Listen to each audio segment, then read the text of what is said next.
안녕하세요. 영상 공부방의 김성래입니다. 앞으로 영상에 관한 재미있고 유익한 이야기들을 해볼까 하는데요. 이야기에 앞서서 구독과 좋아요를 눌러주시면 복 받으실 겁니다.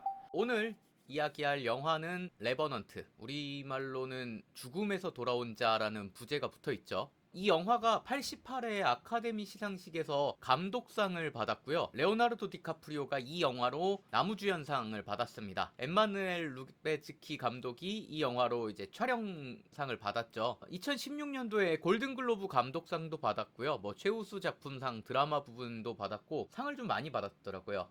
이 영화를 찍은 이제 감독은 알레한드로 곤잘레스 이냐리투 감독입니다. 그리고 엠마누엘 루베즈키 감독, 촬영 감독이죠. 이분도 이제 알폰소 쿠아로 감독이랑 알레한드로 이냐리투 감독이랑 작업할 때 롱테이크를 좀 많이 쓰는 경향이 있는 것 같아요. 그러니까 원래 롱테이크를 되게 많이 쓴다라는 이미지가 있는 감독이기도 하지만 같이 작업하는 감독들 역시 그런 것들을 선호하니까 그런 것들을 해낼 수 있지 않았나라는 생각이 듭니다. 이분이 이제 버드맨도 촬영을 하셨고 그 다음에 그래비티도 촬영을 하셨는데 버드맨 저는 개인적으로 이렇게 대놓고 원테이크로 만들어진 컨셉 영화 최근에 1917이었나? 그 1917을 아직 못 봤는데 그 영화도 이런 컨셉인 걸로 알고 있는데 요런 원테이크 기법으로 촬영된 영화 라는 점에서 되게 인상 깊었던 것 같아요. 우리나라 영화 중에 옛날에 마법사들이라는 영화가 있습니다. 엄청 오래된 영화예요. 이게 언제 때 영화죠? 2006년도에 개봉한 마법사들이라는 영화가 있습니다. 마법사들이라는 영화가 있는데 이 영화가 원테이크로 진행이 돼요. 그래서 이 영화 보시면은 되게 연극적인 느낌입니다. 그래서 실제로 이걸 가지고 연극을 하기도 했고요. 연극을 영화한 느낌이라고 볼 수 있는데 이 영화도 이제 원테이크로 쭉 찍었던 영화거든요. 여러분들 한번 구해서 보실 수 있으면 한번 보시는 것도 재밌는 것 같아요. 마법사들이란 영화도 이제 원테이크에 관심이 있으시다면 한번 보시는 거 재밌습니다.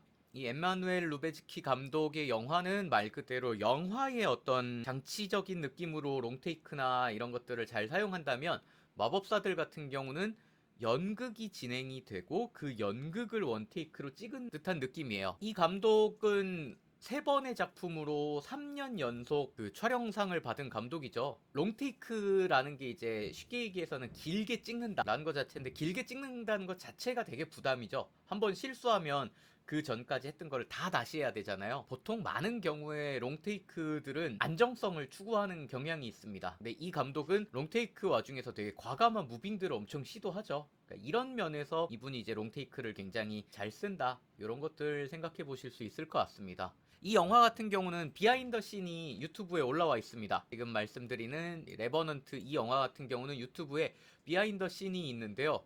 진짜 극한 상황에서 촬영 진행합니다. 눈밭에서 촬영 진행하고 막 눈이 없어가지고 눈을 막 퍼하다가 찍은 장면도 있고 이런 엄청난 촬영들을 진행을 하는데 막 나중에는 눈이 녹아서 9개월 동안 촬영을 하니까 눈이 녹잖아요. 눈이 녹으니까 어떻게 할 수가 없어서 막 칠레까지 가서 촬영하고 뭐 그랬다고 합니다. 그리고 특이한 거는 이 영화는 조명을 아예 안 쓰진 않았지만 거의 많은 촬영본을 그냥 자연광만 이용해서 촬영을 했다고 해요. 문제는 지금 생각해보면 롱테이크 있죠. 극한 상황에서 찍죠. 그 다음에 자연광 위주로 찍죠. 이 요소들 중에 하나만 사실 주력 컨셉이 돼도 촬영하는데 진짜 힘듭니다. 근데 이런 세 가지 요소들을 다 끼고 나서 롱테이크까지 성공을 해내죠. 찾아보니까요. 사전 리허설을 3달 했대요. 사전 리허설만 3달 하고 로케이션 촬영을 9개월. 그러니까 리허설이랑 촬영만 해서 1년을 찍은 거예요. 말도 안 되게 고생하면서 촬영한 영화가 아닌가 싶습니다. 이런 영화를 소개하는 방식에서 이 관점을 한번 말씀드려보고 싶었어요. 영화를 설명하는 엄청 많은 방식이 있죠. 어떤 것에 집중한 영화, 어떤 것에 집중한 영화, 이런 여러 가지 방식이 있을 수 있지만 저는 개인적으로 영화를 말해주는 영화랑 보여주는 영화로 나눠볼 수 있다고 생각하거든요. 어떤 조금 설명이라든가 대화 같은 걸로 많이 얘기해주는 거를 저는 개인적으로 말해주는 영화라고 생각을 하고 그다음에 말 그대로 이미지로 보이는 것에 더 방점을 둬서 그런 보여지는 영화라는 두 종류가 있다고 생각하는데 이 영화는 아주 대표적으로 보여지는 영화라고 생각합니다. 그러니까 대화 자체도 이 영화의 길이에 비해 대화가 많은 편도 아니에요. 대화도 적고 진짜 말 그대로 보여주는 걸 가지고 어떻게든 이걸 해결해야겠다라는 것들을 많이 가지고 간 영화가 아닐까라는 생각이 듭니다. 그리고 이 영화 되게 재밌는 게 지금 여기 카메라가 살짝 보이시죠? 이 영화는 알렉사 65랑 알렉사 XT로 촬영이 됐다고 합니다. 자연광을 컨셉으로 촬영을 하자라고 하면은 되게 걱정되는 게 낮은 조도에서의 촬영이잖아요. 어두운 데서도 촬영할 일이 많단 말이에요. 그래서 이 엠마누엘 루베즈키 감독이 사전에 테스트를 엄청 많이 했다고 합니다. 카메라 테스트를. 이렇게 어두운 것들이 많을 때는 차라리 필름보다 디지털이 더 나을 것 같고, 그 중간에 이제 알렉사 65로 촬영되기 시작한 최초의 영화라고 합니다. 그 판형도 크고 이러니까 더 많은 빛을 받아들일 수 있겠죠, 알렉사 65를 쓰면. 근데 이 영화 진짜 재밌는 게, 이 영화는 사실 색보정보다는 촬영 가지고 할 얘기가 되게 많습니다. 촬영 감독 엠마누엘 루베즈키 감독의 인터뷰들을 좀 많이 찾아봤어요. 근데 인터뷰를 보니까 알렉사를 쓴 이유 이런 것들을 설명해 주는데 되게 재밌었습니다. 어떤 거를 이 감독이 원했냐면, 이 영화 보신 분들 다 아시겠지만 영화지만 한편으로는 되게 다큐 같다라는 느낌을 좀 받거든요. 어떤 영화라고 하면 우리가 이야기, 어떤 스크린 너머에 있는 이야기를 보는 방식이잖아요. 근데 다큐는 어떻게 보면 내 눈앞에서 벌어지는 것 같은 느낌? 이런 것들을 더 추구하거든요. 그러니까 더 몰입감을 주는 방식이 다른 거죠.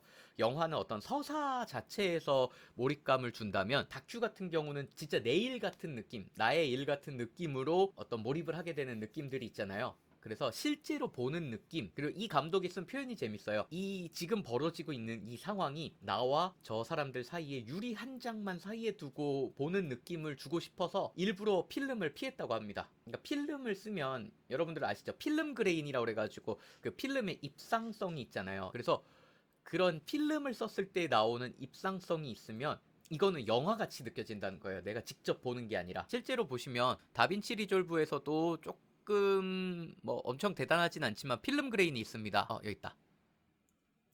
이거 무료 버전에서는 안 되고 유료 버전에서 됩니다. 제가 오파시티를 요것보단 조금 밝은 그림에서 더 잘 보이겠죠? 여기서 예를 들어볼게요. 지금 이 이미지에서 제가 뭐 필름 그레인들 텍스처를 더 세게 만들고, 그레인 사이즈도 좀 키우고, 팩트 레이쇼보다는 스트렝스도 높이고, 오퍼시티도 세게, 뭐 필름 그레인 티가 많이 나게 그냥 일단 한번 만들어 볼게요.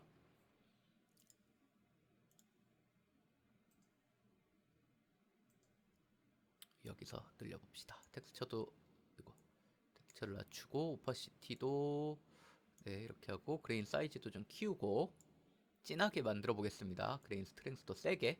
자, 지금 보시면 전후 대비했을 때 이미지에 그레인이 삭히는 것들을 보실 수가 있어요. 물론 이제 이 필름 그레인을 이용해서 어떤 뭐 개조가 약간 약할 때 디더링 같은 효과를 뭐 줄 수도 있지만, 이건 이제 다른 개념이니까 차치하고, 우리가 필름을 썼을 때는 이런 필름 그레인의 느낌들이 있습니다. 그러니까 이런 필름 그레인들의 느낌 때문에 오히려 영화 같다라는 생각이 들기도 하죠. 근데 이거를 이제 이 엠마누엘 루베즈키 감독이 싫어했다는 거예요. 이 필름 그레인이 있으면 나와 이 현장 사이에 유리 한 장으로 두고 보는 느낌이 아니라 스크린이 있다라는 느낌이 준다는 겁니다. 그래서 그레인을 최소화할 수 있는 카메라, 디지털 카메라를 사용했다고 해요. 그리고 이런 것들도 되게 촬영 감독 이라는 사람들은 이런 것까지 고려를 하면서 촬영을 하는구나 라는 것들을 좀 느낄 수 있었고요. 이거 촬영할 때 가장 많이 사용한 렌즈는 마스터 프라임 렌즈라고 합니다. 아리 마스터 프라임 렌즈를 쓴 것 같아요. 그래서 마스터 프라임 렌즈를 많이 사용했다고 하는데, 이 렌즈를 선택한 이유도 이 렌즈가 되게 단단하고 뭐 날카로운 느낌을 주는 렌즈라고 해요. 이 감독이 자기가 테스트했을 때는 가장 날카로운 느낌을 주는 렌즈라서 이거를 선택했다, 이런 내용들도 보실 수가 있습니다. 렌즈별로 가지고 있는 특성들이 있거든요. 이런 것들도 사전 테스트를 되게 꼼꼼히 하면서 내가 추구하는 느낌에 가까운 것들을 찾아내기 위한 테스트를 많이 했구나, 이런 것들도 좀 보실 수가 있었고요. 뭐 어느 정도는 지원을 받았으니까 그런 이야기를 하는 건지도 모르겠지만, 이 알렉사를 꽤 많이 칭찬하는 뉘앙스로 인터뷰들이 진행되는 게 꽤 많거든요. 그러니까 이런 장면을 두고 그러니까 알렉사라기보다는 콕 집어서는 알렉사라고 하기보다는 어떤 디지털 촬영 이런 거에 대한 이제 극찬을 하기 시작하는데요. 지금 같은 상황은 보시면 굉장히 다이나믹 레인지가 극단적이에요. 여기는 불 때문에 되게 밝을 거고요. 나머지는 되게 어둡습니다. 이런 상황에서의 촬영이 진짜 촬영이 어려워요. 자칫 잘못하면 불은 너무 밝고 나머지는 너무 어두운 상황. 그러니까 이렇게 찍힐 수가 있는 거예요. 풍부한 다이나믹 레인지를 보여줄 수가 없죠, 경우에 따라서.